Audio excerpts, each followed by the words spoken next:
আসসালামু আলাইকুম। সবাই কেমন আছেন? আশা করি সবাই ভালো আছেন। আজ আপনাদের জন্য নিয়ে এসেছি গল্পের দ্বিতীয় পর্ব। আশা করি গল্পটি আপনাদের ভালো লাগবে। তাহলে চলুন শুরু করা যাক। আমিও কিছু বুঝতে না পেরে ওর কোমর শক্ত করে জড়িয়ে ধরি। এমন কিছুর জন্য সে বা আমি কেউই প্রস্তুত ছিলাম না। হঠাৎ সে আমাকে ধাক্কা দিয়ে সরিয়ে উঠে দাঁড়ায়। আচমকা আমার গালে ঠাস করে একটা থাপ্পড় মারে।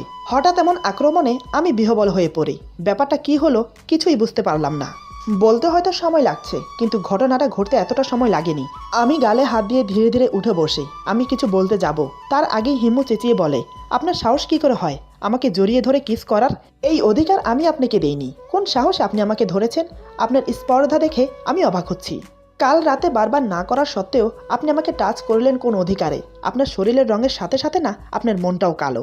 এমনকি আপনি একটা নোংরা মনের মানুষ। সুযোগ পেলেন কি অমনি ছেঁচড়ামো শুরু করে দিয়েছেন। গায়ের রঙের সাথে সাথে চরিত্র দোষ আছে আপনার। ছি, ভাবতে পারিনি আপনার মতো একটা মানুষের সাথে আমার বাবা আমাকে বিয়ে দিয়েছে। একটানা কথাগুলো বলে চুপ হয়ে যায়। হাত দিয়ে অবিরত ঠোঁট মুছতে থাকে। সে চাইছে আমার স্পর্শটা তুলে ফেলতে। এদিকে হিমুর কথাগুলো আমার গায়ে কাটার মতো বিঁধছে। এর আগে এমন করে কটু কথা কেউ আমাকে বলেনি। আমার সামনাসামনি আমার গায়ের রং নিয়ে কেউ কখনো তাচ্ছিল্য করেনি। তার সাথে আমার চরিত্র নিয়ে কেউ কোনোদিন অঙ্গুলি উঠায়নি। এতটা অপমান আজ পর্যন্ত আমি কোনোদিনও হইনি। হ্যাঁ, কলেজে ইউনিভার্সিটিতে অনেকে অনেক কথা বলতো আমার গায়ের রং নিয়ে। তাদের কথাগুলো অতটাও গায়ে লাগতো না যতটা আজ হিমুর কথায় লেগেছে। তাকে আমি প্রথম দেখাতে আপন ভাবতে শুরু করেছি কিনা তাই। আপন মানুষের কথা কলিজায় গিয়ে লাগে। আমি কি বলবো, কোনো ভাষা খুঁজে পাচ্ছি না। এদিকে বুক আর গলার কাছে খুব জ্বালা করছে। গরম চা পড়েছে তো তাই। হিমুর কথা শুনতে শুনতে আমি পাথরের মুক্তি হয়ে গেছি। বিনা দোষে এতটা অপমানিত হতে হবে ভাবতে পারিনি। আমি কি ইচ্ছে করে কিছু করেছি সেটা সে নিজেও জানে। আমি কিছুই করিনি। তারপরও কেন আমাকে এতগুলো কটু কথা শোনালো? হিমু আমাকে কথাগুলো শুনিয়ে সোজা চলে গেল ওয়াশরুমে। আবার ফ্রেশ হয়ে কাপড় চেঞ্জ করে বেরিয়ে এলো। বেরিয়ে আসতে আসতে বিড়বিড় করে বলে, এই নোংরা লোকটার জন্য আমাকে আবার গোসল করতে হলো। কি করতে যে হাতে হাতে চাটা দিতে গেলাম। আমি শুনেও না শোনার ভান করে ওয়াশরুমে চলে গেলাম। যাওয়ার আগে এক নজর ওকে দেখলাম। আমার ঠোঁট ওর ঠোঁটে স্পর্শ করেছে বলে হাত দিয়ে অনেক ঘষেছে, তাই ঠোঁট পুরো লাল হয়ে গেছে। মনে হচ্ছে টোকা মারলেই রক্ত পড়বে। মানুষ মানুষকে কতটা ঘৃণা করলে এমনটা করে আজ সেটা বুঝতে পারলাম। আমি ওয়াশরুমে গিয়ে বেসিনের সামনে থাকা আয়নার সামনে গিয়ে দাঁড়ালাম। নিজেকে খুঁটিয়ে খুঁটিয়ে দেখতে লাগলাম। আজ কেন জানি না মনে হচ্ছে আমি দেখতে সত্যি কুৎসিত। আমি ওর যোগ্য না। আজ ওর কথাগুলো আমার কলিজায় লেগেছে। অজান্তে চোখের কোণ দুটো জলে ভিজে উঠল। শার্টের বোতাম খুলে বুকের দিকে তাকিয়ে দেখলাম কতটা জ্বলেছে। ঠোসা ফুটে গেছে, তাই বোঝা যাচ্ছে। তা না হলে কালো শরীরে জ্বলে গেলেও দেখা যায় না। ফর্সা হলে হয়তো একটুখানি গরমের আভা লাগলেও লাল হয়ে উঠতো। কালো শরীর তো, তাই অতটা বোঝা যাচ্ছে না। তবে ঠোসা ফুটে গেছে কয়েকটা। সেখানে একটু হাত বুলিয়ে চোখ বন্ধ করে নিলাম। জোরে জোরে কয়েকটা নিঃশ্বাস নিলাম নিজেকে হালকা করতে।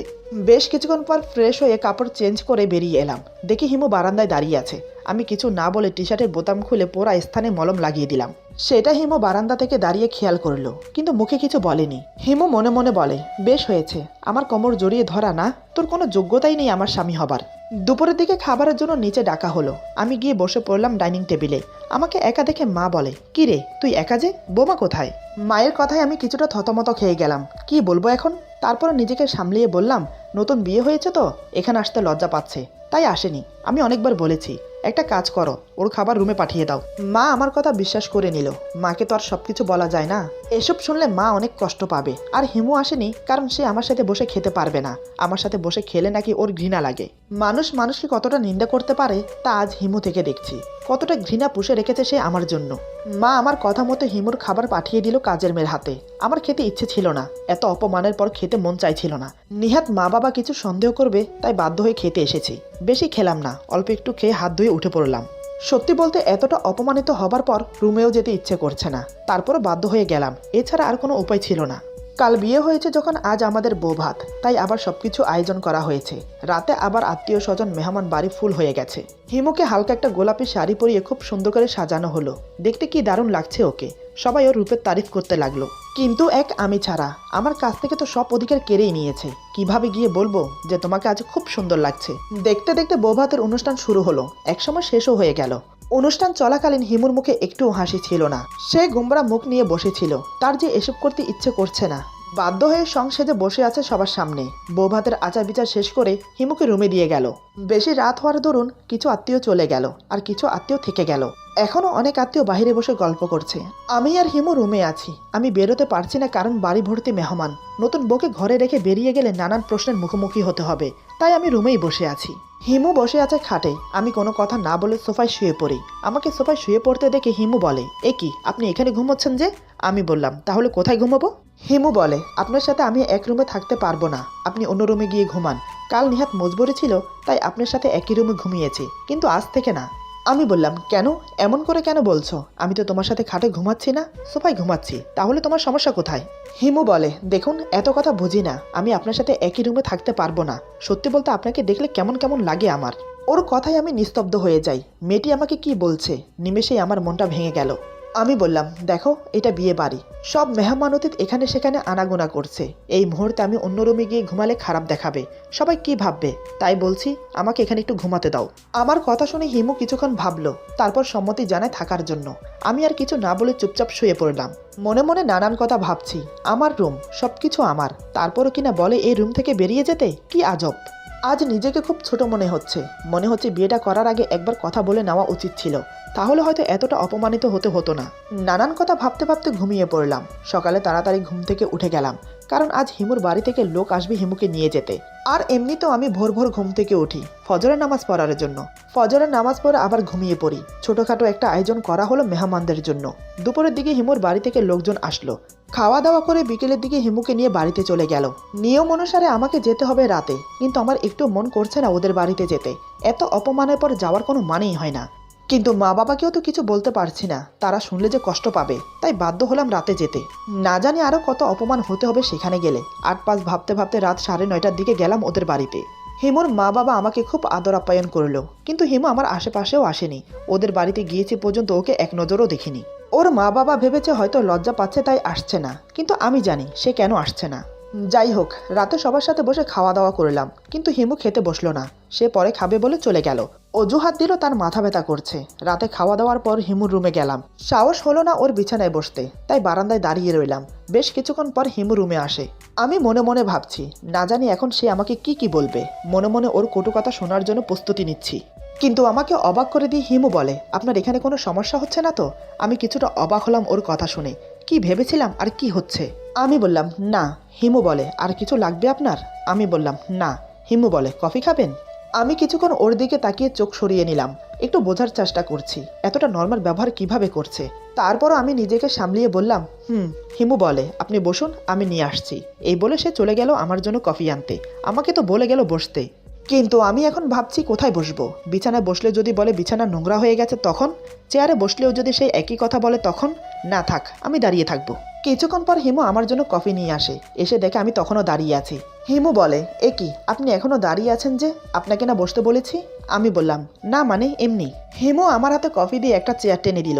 হিমু বলে, এখানটায় বসুন, আপনি এখন আমাদের বাড়িতে আছেন, তাই আপনাকে সম্মান দিয়ে কথা বলতে হচ্ছে। আমার আচরণে এটা ভেবে নেবেন না যে আমি আপনাকে স্বামী হিসেবে গ্রহণ করেছি। আমি চুপচাপ কফি খেতে লাগলাম, কিছু বললাম না। এখানে কি বা বলার আছে? সেও চুপচাপ বসে আছে, আমিও চুপচাপ কফি খাচ্ছি। হঠাৎ হিমু আমাকে বলে, আচ্ছা আপনি কালো কেন? ওর কথা শুনে কফি চুমুক দিতে গিয়েও থেমে গেলাম।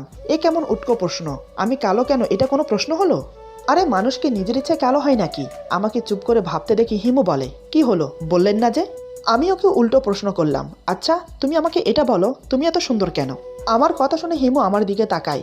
হিমু বলে, এটা কিন্তু আমার প্রশ্নের উত্তর না। আমি বললাম, আমি তোমাকে যেটা জিজ্ঞেস করেছি সেটার মাঝেই লুকিয়ে আছে আমার উত্তর। হিমু বলে, আমি আপনার মুখ থেকে শুনতে চাই। আমি মুচকে হেসে বললাম, আমার কথা মাইন্ড করো না, হয়তো আমার কথাগুলো শুনলে তোমার গায়ে লাগবে। তারপরও যখন শুনতে চাইছো বলছি, দেখো, মানুষ মানুষকে নিজের হাতে গড়ে না, তাকে সৃষ্টি করে আল্লাহ তাআলা। কে কালো হবে, কে সুন্দর হবে, কে শ্যামলা হবে, কে লম্বা হবে, কে বেটে হবে, সেটা কেউ জানে না, জানে একমাত্র আল্লাহ, কারণ তিনি যে সৃষ্টিকর্তা। কিন্তু মানুষ সেটা জেনে কেন না বোঝার ভান করে বলো তো? আমি কেন কালো হয়েছি, সেটা কি আমার দোষ নাকি আমার মা বাবার দোষ? কিন্তু তারপরও মানুষের কটু কথা শুনতে হয়। কালো বলে কি আমি মানুষ না? কালো বলে কি আমার আত্মসম্মান নেই? কালো বলে কি আমার চাওয়া পাওয়া থাকতে পারে না? কালো বলে কি আমার কোনো স্বপ্ন থাকতে পারে না? আমি কালো, তাতে আমার কোনো আফসোস নেই। যদি মানুষ আমাকে কটু কথা বলে, বলুক, তাতে আমার কিছু যায় আসে না। যাই হোক, আমার কথায় কিছু মনে করো না। যদি আমার কথায় কষ্ট পেয়ে থাকো তাহলে আমাকে ক্ষমা করে দিও। বাড়ির সবাই কি ঘুমিয়ে গেছে? এতক্ষণ হিমু আমার কথা মনোযোগ দিয়ে শুনছিল। আমার কথা শেষ হতেই তার সম্বিত ফিরল। হিমু বলে, হ্যাঁ সবাই ঘুমিয়ে গেছে। কেন জিজ্ঞেস করছেন বলুন তো, কোনো দরকার আছে কি? আমি বললাম, না না তেমন কিছু না, আসলে আমার ঘুম পাচ্ছে। তুমি একটু কষ্ট করে আমাকে গেস্ট রুম দেখিয়ে দেবে কোথায়? আমি গিয়ে ঘুমিয়ে পড়তাম আর কি। হিমু বলে, আপনি গেস্ট রুমে ঘুমালে মা বাবা যদি জানতে পারে তাহলে কি হবে জানেন? আমি বললাম, কিচ্ছু হবে না, ওনারা ওঠার আগেই আমি উঠে যাব, কোনো সমস্যা হবে না। হিমু বলে, না না আমি কোনো ঝামেলা চাই না, আপনি বরং এখানেই ঘুমান। আমি বললাম, এখানে সোফা নেই, তাহলে আমি ঘুমাবো কোথায়? হিমু বলে, আমি নিচে বিছানা করে ঘুমাচ্ছি, আপনি উপরে ঘুমান। আমি বললাম, না না আমি বরং নিচে ঘুমাচ্ছি, তুমি উপরে ঘুমাও, আমার নিচে ঘুমাতে কোনো সমস্যা হবে না। হিমু আর কোনো কথা বাড়ালো না, আমাকে নিচে বিছানা করে দিল। জীবনে কখনো নিচে ঘুমাইনি, আজ প্রথমবার নিচে ঘুমাবো। আমি গিয়ে শুয়ে পড়লাম। হিমু বিছানার উপর শুয়ে পড়ল। আমি নিচে শুয়ে এদিক ওদিক করতে লাগলাম, কারণ আমার ঘুম আসছে না। হিমু শোয়া মাত্রই ঘুমিয়ে গেল। ঘরে ডিম লাইট জ্বলছে। আমার মনে নানান রকমের প্রশ্ন উকিঝুঁকি মারছে। আজ হিমুর ভালো ব্যবহারে আমাকে ভাবাচ্ছে। সে আমাকে স্বামী হিসেবে মেনে না নিক তাতে আমার কোনো সমস্যা নেই, কিন্তু অন্তত আমার সাথে একটু ভালো ব্যবহার করুক, তাতেই চলবে। এসব নানান কথা ভাবতে ভাবতে ঘুমিয়ে পড়লাম। সকালে ঘুম ভাঙলো অনেক দেরিতে, তাও হিমুর ডাকে। হিমু বলে, এই যে শুনছেন, অনেক বেলা হয়ে গেছে, এবার কি ঘুম থেকে উঠবেন নাকি আরো পরে পরে ঘুমাবেন? আমি ওর ডাকে সায় দিলাম। আমি উঠে বসে বললাম, গুড মর্নিং। হিমু বলে, আমি টাওয়েল ব্রাশ ওয়াশরুমে রেখেছি, আপনি গিয়ে ফ্রেশ হয়ে নিন। আমি কিছু না বলে উঠে চলে গেলাম। হিমু তাড়াতাড়ি বিছানাটা তুলে ফেললো, যাতে কেউ দেখে না ফেলে তাই। এভাবে ওদের বাড়িতে 2 দিন থেকে ওকে নিয়ে আমাদের বাড়িতে ফিরে এলাম। এই 2 দিন সে আমার সাথে ভালো ব্যবহার করেছে, এমনকি আমার টেক কেয়ার করেছে। হয়তো ওদের বাড়িতে ছিলাম বলে তাই, জানি না এখন কি হবে। বাড়িতে আসার পর তেমন কোনো কথা হয়নি। রাতে খাওয়া দাওয়ার পর আমি সোফায় শুয়ে পড়লাম, কারণ সকালে উঠে অফিসে যেতে হবে। বিয়ের ঝামেলার কারণে এই কয়দিন অফিসে যাওয়া হয়নি। হিমু এসেও কোনো কথা বলল না, শুয়ে পড়ল। আমি সকাল সকাল উঠে নামাজ পড়ে হালকা নাস্তা করে চলে গেলাম অফিসে। যাওয়ার সময় শুধু মা বাবাকে বলে গেলাম, কিন্তু হিমুকে বলে যাওয়ার প্রয়োজন মনে করলাম না, কারণ তার কাছে আমার কোনো গুরুত্বই নেই। আমি কোথায় গেলাম, কি করলাম, খেয়েছি না খেয়ে আছি, কোনো কিছুতেই তার যায় আসে না। তাই বলার প্রয়োজন বোধ মনে করলাম না। অফিসে আমার যতই কাজ থাকুক না কেন, লাঞ্চের সময় আমি বাসায় চলে যাই মা বাবার সাথে একসাথে লাঞ্চ করব বলে। কিন্তু আজ আমি বাসায় গেলাম না, কারণ হচ্ছে হিমু। আমি বাসায় গেলে সে আমার সাথে বসে খাবে না, এতে করে মা বাবা সন্দেহ করবে। তার চেয়ে ভালো আমি বাসায় না গেলে তারা কোনো কিছুই বুঝতে পারবে না। হিমু মা বাবার সাথে একসাথে বসে খেতে পারবে। এদিকে বাড়িতে সবাই ওয়েট করছে আমার জন্য, কারণ বাড়িতে আমি কাউকে বলে আসিনি আমি আজ দুপুরে আসবো না। দুপুর 2:30টার দিকে আমি বসে ফাইল দেখছিলাম, এমন সময় হঠাৎ ফোন আসে। ফোন রিসিভ করতেই মা বলে, কি রে বাবা, আজ 2:30টা বেজে গেল, এখনো বাসায় আসলি না? আমরা সেই কখন থেকে বসে আছি না খেয়ে তোর জন্য, কখন আসবি তুই? আমি বললাম, আমি কাজে ব্যস্ত মা, তাই আসতে পারবো না, তোমরা খেয়ে নাও। এই বলে ফোন রেখে দিলাম। আমি ফোন রেখে দেওয়ার পর মা বলে, ছেলেটার আজ কি হলো? এমনটা তো কখনোই করেনি।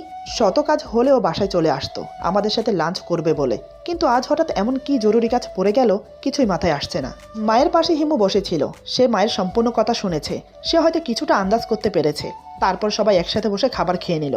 এরপর থেকে এই নিয়ম শুরু হলো, বন্ধ করে দিলাম দুপুরে লাঞ্চ করতে যাওয়া, শুধুমাত্র হিমুর জন্য। রাতের খাবারের সময় পরে খাবো বলে এড়িয়ে যেতাম।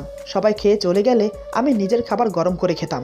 এভাবেই চলতে লাগলো দিন। হিমুর সাথে আমি তেমন কথা বলি না। যদি সে আমাকে কিছু জিজ্ঞেস করে তার উত্তর দেই শুধু, কারণ আমি কোনো ঝামেলা চাই না। একদিন বিকেলে ধানমন্ডি থেকে একটা মিটিং শেষ করে অফিসে ফিরছিলাম। হঠাৎ রাস্তার পাশে কয়েকটা ছেলে কয়েকটা মেয়েকে ডিস্টার্ব করছে। এটা দেখে আমি গাড়ি থেকে নামলাম। গাড়ি থেকে নেমে ছেলেগুলোর সামনে গিয়ে দাঁড়ালাম। মেয়েগুলোকে দেখে কিছুটা চেনা চেনা মনে হচ্ছে, কিন্তু কোথায় রেখেছি সেটা মনে নেই। আমাকে এভাবে ওদের মাঝখানে এসে দাঁড়াতে দেখে ছেলেগুলো কিছুটা বিরক্ত হয়। একটা ছেলে বলে, এই যে আপনি কে, এভাবে আমাদের মাঝখানে এসে দাঁড়ালেন কেন? আমি বললাম, দেখো ভাই, আমি তখন থেকে দেখছি তোমরা এই মেয়েগুলোকে ডিস্টার্ব করছো, ওদেরকে যেতে দিচ্ছ না, এটা কিন্তু ঠিক না, ওদেরকে যেতে দাও। অপর একজন বলে, এটা আমাদের ম্যাটার, আমরা দেখে নেব, আপনি এতে নাক না গলালেই ভালো, তাই বলছি ভালো ভালো এখান থেকে চলে যান। আমি বললাম, আমি তো এখানে নাক গলাতে আসিনি, আমি এসেছি ওদেরকে নিয়ে যেতে। অন্য একটা ছেলে বলে, নিয়ে যাবেন মানে? বললেই হলো নাকি? আপনি নিয়ে যাবেন আর আমরা ছেড়ে দেব? আপনি কে হন ওদের? আমি বললাম, আমি ওদের কেউ না, বুঝতে পারছি ওরা বিপদে পড়েছে, তাই সাহায্য করতে এলাম। তারপর মেয়েগুলোর দিকে তাকিয়ে বললাম, এই যে আপনারা আমার সাথে চলুন। আমার কথা শুনে মেয়েগুলো যে না আমার পিছু নিল যাওয়ার জন্য, অমনি ছেলেগুলো আবার সামনে এসে দাঁড়ালো। আমি বললাম, দেখো আমি কোনো ঝামেলায় যেতে চাই না, ভালোই ভালো বলছি ওদের যেতে দাও। কিন্তু না, ছেলেগুলো শোনার পাত্র না। আমারও রাগ উঠে গেল। দুইটাকে দুটো থাপ্পড় মেরে দুদিকে ফেলে দিলাম। অপর একজনকে একটা ঘুষি মারলাম। কিন্তু চতুর্থজন এসব দেখে তাড়াতাড়ি ছুরি বের করে আমার হাতে বসিয়ে টান দিল। ধারালো ছুরি হওয়ার কারণে অনেকটা কেটে গেল, সেখান থেকে কলকল করে রক্ত পড়ছে। আমি সেদিকে ধ্যান না দিয়ে ছুরিওয়ালা লোকটাকে একটা লাথি মারলাম, তাতে এই লোকটা চিৎ পটাং হয়ে পড়ে গেল। ততক্ষণে চারিপাশের লোকজন জড়ো হয়েছে। লোকজন জড়ো হওয়ার কারণে ছেলেগুলো পালিয়ে গেল। আমি পকেটে থাকা রুমাল বের করে হাতে পেঁচিয়ে নিলাম। মেয়েগুলোকে বললাম, আসুন আমার সাথে। ওদের তিনজনের মধ্য থেকে একটা মেয়ে বলে ওঠে, ভাইয়া আপনার হাত থেকে তো রক্ত পড়ছে, আগে চলুন আপনাকে ডাক্তারের কাছে নিয়ে যাই। আমি বললাম, ও কিছু হবে না, আগে চলুন আপনাদেরকে আমি একটা ট্যাক্সি বুক করে দিই, তারপর আমি চলে যাব ডাক্তারের কাছে। এই বলে ওদেরকে একটা ট্যাক্সি বুক করে দিলাম। ওরা তিনজন ট্যাক্সিতে উঠে বসে। পাশে বসা মেয়েটি বলে, ভাইয়া আপনি হয়তো আমাদেরকে চিনতে পারেননি, আমরা কিন্তু আপনাকে চিনি। আমি ভুরু কুঁচকে বললাম, কেন জানি না আমারও মনে হচ্ছিল আমিও আপনাদেরকে কোথায় দেখেছি বলুন তো, ঠিক মনে করতে পারছি না। মেয়েটি বলে, আমরা হলাম হিমুর বান্ধবী, আপনাদের বিয়েতে আমরা ছিলাম। আমি বললাম, ও হ্যাঁ তাই তো, গাড়ি থেকে নামুন। মেয়েটি একটু অবাক হয়ে বলে, কেন ভাইয়া? আমি বললাম, আরে নামুন না, বলছি তো। আমার কথা মতো ওরা তিনজন নেমে এলো। আমি ট্যাক্সির ড্রাইভারকে কিছু টাকা দিয়ে বিদায় করে দিলাম। আমি বললাম, গাড়িতে উঠে বসুন। ওরা আমার কথা মতো গাড়িতে উঠে বসে। আমাকে বিশ্বাস করতে ওদের দ্বিধাবোধ হচ্ছে না, কারণ আমি ওদেরকে বিপদ থেকে বাঁচিয়েছি, সুতরাং ওরা আমার সাথে যেতেই পারে, কোনো সমস্যা নেই। তার উপর আমি ওদের বান্ধবী হিমুর হাজব্যান্ড। আমি গাড়িতে বসে গাড়ি স্টার্ট করে দিলাম। ওদের মাঝে যার নাম রোকসানা, সে বলে, ভাইয়া আপনাকে কি বলে যে ধন্যবাদ জানাবো সেই ভাষা খুঁজে পাচ্ছি না, আপনি যদি সময় মতো না আসতেন না জানি কি হতো। আমি বললাম, আরে এখানে ধন্যবাদ জানানোর কি আছে, এদিকে ভাইয়া বলে ডাকছো, আবার ভাইয়াকে ধন্যবাদও জানাচ্ছ, এ কেমন কথা? রোকসানার ডান পাশে দিয়া বসেছিল। সে বলে, সত্যি ভাইয়া আপনি অনেক ভালো, বিয়ের দিন তো আপনার সাথে ভালো করে পরিচয়ও হলো না। আমি বললাম, তাতে কি, এখন তো হয়ে গেল। রোকসানার বাম পাশে বসা আনিতা বলে, ভাইয়া আমরা এখন কোথায় যাচ্ছি? আমি বললাম, আমাদের বাড়িতে, তোমাদেরকে দেখলে হিমু অনেক খুশি হবে। আর এমনিতেও বিয়ের পরে তোমরা তো আমাদের বাড়িতে যাওনি হিমুর সাথে দেখা করতে, তাই আজ চলো চুকিয়ে চার বান্ধবী গল্প করবে। কথা বলতে বলতে একসময় বাড়িতে পৌঁছে গেলাম। আমরা চারজন গাড়ি থেকে নেমে মেন ডোরের দিকে গেলাম। কলিং বেল প্রেস করতেই কাজের মেয়ে এসে দরজা খুলে দিল। আমি ওদেরকে ভেতরে যেতে বলে আবার বেরিয়ে গেলাম, কারণ আমি এই হাত নিয়ে ভেতরে গেলে মা দেখলে খুব কান্নাকাটি করবে, আর এমনিতেও ব্যান্ডেজ করতে হবে, দেরি হয়ে গেলে ইনফেকশন হবে। এদিকে ওর চার বান্ধবী ড্রয়িং রুমে গিয়ে বসলো। হিমু তখন রুমে ছিল। কাজের মেয়েটা গিয়ে ওকে ডেকে নিয়ে আসলো। নিচে এসে যখন ওর বান্ধবীদেরকে দেখলো, সে তো পুরোই শখ, চোখগুলো বড় বড় করে তাকিয়ে আছে, মুখ দিয়ে কোনো কথাই বের হচ্ছে না। হঠাৎ ওদেরকে এভাবে নিজের শ্বশুর বাড়িতে দেখবে, এটা যেন কল্পনাই করেনি। হিমুকে এভাবে অবাক হয়ে তাকিয়ে থাকতে দেখে রুকসানা বলে, কিরে কেমন সারপ্রাইজ পেলি? হিমু অবাক হয়ে বলে, তোরা, তাও আবার আমার শ্বশুর বাড়িতে কি করে? কিভাবে এলি? তোরা তো আমার শ্বশুর বাড়ি চিনিস না? আনিতা বলে, আরে হিমু, রোষে একসাথে এত প্রশ্ন করলে কোনটার উত্তর দেব? অনেক লম্বা কাহিনী, এদিকে আয় বস, সব খুলে বলছি। তারপর চার বান্ধবী একে অপরের কৌশল বিনিময় করে, ওদের সাথে ঘটে যাওয়া সব ঘটনা খুলে বলল। সব শুনে হিমু অবাক হয়ে যায়। রোকসানা বলে, সময় মতো যদি তোর হাজব্যান্ড না আসতো, জানি না আজ আমাদের তিনজনের সাথে কি হতো। তোর হাজব্যান্ড সত্যি একটা ভালো মানুষ, গায়ের রঙে কি আসে যায়, আসলে মানুষের রং দেখে বোঝা যায় না তার স্বভাব চরিত্র কেমন। দিয়া বলে, তোরা কি যে বলিস, আজ আমি ওনাকে সামনাসামনি দেখেছি, কি হ্যান্ডসাম। ওনার মুখের ফেস কাটিং অদ্ভুত মায়ায় ভরা। বিয়ের দিন সবাইকে দেখতে ভালো লাগে না, অনেক মানুষের চেহারা বিয়ের দিন ফুটে ওঠে, আবার অনেক মানুষের চেহারা বিয়ের দিন খারাপ দেখায়। তেমন তোর বিয়ের দিনও তোর হাজব্যান্ডের চেহারা অতটা ভালো দেখায়নি। আজ ওনাকে সামনাসামনি দেখে ওনার প্রেমে পড়ে গেছি। সত্যি হেমু, তোকে যদি বিয়ে না করতো তাহলে আজ আমি নিজেই ওনার গলায় ঝুলে পড়তাম, কিন্তু আফসোস, যাই হোক, মাইন্ড করিস না আমার কথায়। রুকসানা বলে, দিয়ে একদম ঠিক কথা বলেছে, কালো হলেও তোর হাজব্যান্ড খুবই হ্যান্ডসাম। হেমু ওদের কথা শুনে শুনে অন্য জগতে হারিয়ে যাচ্ছে। হঠাৎ হেমু বলে, ওনার হাত বেশি কেটে গেছে? অনিতা বলে, বেশিও না কমও না, তবে সেলাই করতে হবে, কয়টা সেলাই লাগবে সেটা জানি না। দিয়া বলে, আমরা অনেকবার করে বলেছি আগে ডাক্তারের কাছে যেতে, কিন্তু ভাইয়া শুনে নাই, আমাদেরকে আগে এখানে নামিয়ে দেবে, তারপর উনি হসপিটালে যাবেন, এমনটাই বললেন। হিমু ভাবনা থেকে বেরিয়ে বলে, তোরা বস, আমি আসছি, এই বলে ওদের জন্য নাস্তা আনতে গেল। বান্ধবীদের কথা শুনে হিমুর খুব খারাপ লাগছে আমার জন্য। হিমু মনে মনে ভাবে, সত্যি কি আমি অন্যায় করছি ওনার সাথে? প্রতিনিয়ত আমি ওনাকে কটু কথা শুনিয়েছি, আমার জন্য মা বাবার সাথে একসাথে বসে খাওয়া ছেড়ে দিয়েছে, কারণ আমি ওনার সাথে বসে খেতে পারবো না তাই। আজ পর্যন্ত ভালো করে ওনার দিকে তাকিয়েও দেখিনি। উনি কালো, এটা তো ওনার দোষ না। আজ পর্যন্ত আমার সাথে কখনো খারাপ ব্যবহার করেনি, অনেক হয়েছে। ওনার সাথেই যখন আমাকে সংসার করতে হবে, তাহলে ওনাকে মেনে নিতে ক্ষতি কি? হয়তো প্রথম প্রথম ভালো লাগছে না, কথা বলতে বলতে মিশতে মিশতে নিশ্চয়ই ভালো লাগবে। এসব ভাবতে ভাবতে ওদের জন্য নাস্তা নিয়ে এলো। ওরা বসে নাস্তা করতে করতে আমি চলে এলাম। কলিং বেল প্রেস করতেই কাজের মেয়ে এসে দরজা খুলে দিল। আমি ভেতরে প্রবেশ করতেই ওরা তিনজন উঠে দাঁড়ালো। আমি বললাম, আরে আপনারা উঠে দাঁড়াচ্ছেন কেন? বসে পড়ুন, খাওয়ার সময় কখনো এভাবে উঠে দাঁড়াবেন না, এটা ঠিক না, আপনারা বসুন, আমি চেঞ্জ করে আসছি। এই বলে আমি হিমুর দিকে এক নজর তাকিয়ে চলে গেলাম উপরে। হিমু আমার হাতের দিকে তাকিয়ে আছে। হিমু ওর বান্ধবীদের বলে, তোরা বস, আমি আসছি, এই বলে সেও উপরে চলে এলো। আমি ততক্ষণ ওয়াশরুমে প্রবেশ করেছি ফ্রেশ হতে। হিমু আমার জন্য কাপড় বের করে রেখে বসে আছে। আমি ওয়াশরুম থেকে বের হতেই হিমু উঠে দাঁড়ালো। আমি বললাম, কি ব্যাপার, তুমি উপরে চলে এলে যে? তোমার বান্ধবীরা কি ভাববে বলো তো? হিমু কিছু না বলে সোজা আমার সামনে এসে দাঁড়ালো। এভাবে ও আমার কাছে এসে দাঁড়ানোতে আমি কিছুটা পিছিয়ে গেলাম। হিমু আবার আমার সামনে আসলো, আমি আবার পিছিয়ে গেলাম। হিমু বলে, এমন করছেন কেন, এক জায়গায় দাঁড়াতে পারেন না? আমি টাওয়াল দিয়ে মুখ মুছতে মুছতে বললাম, না মানে ইয়ে।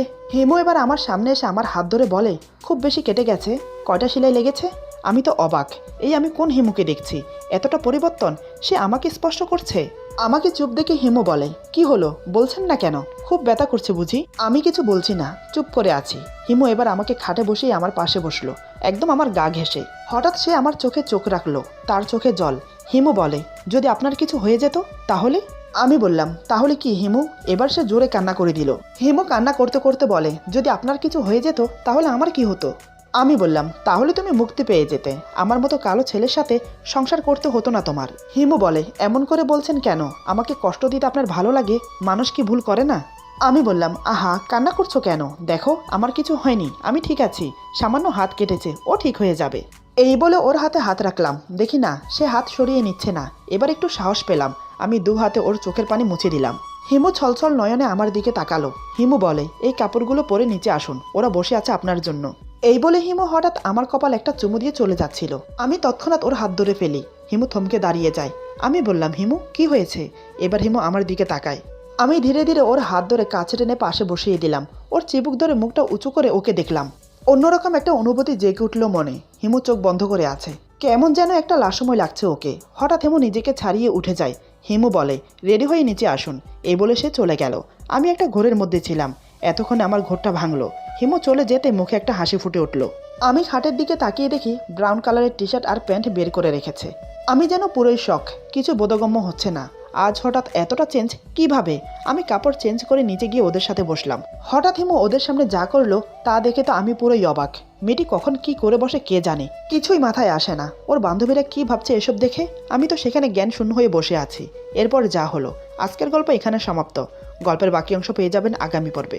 আশা করি গল্পটা আপনাদের ভালো লাগবে। যদি ভালো লাগে তাহলে সবাই পাশে থাকবেন। আল্লাহ হাফেজ।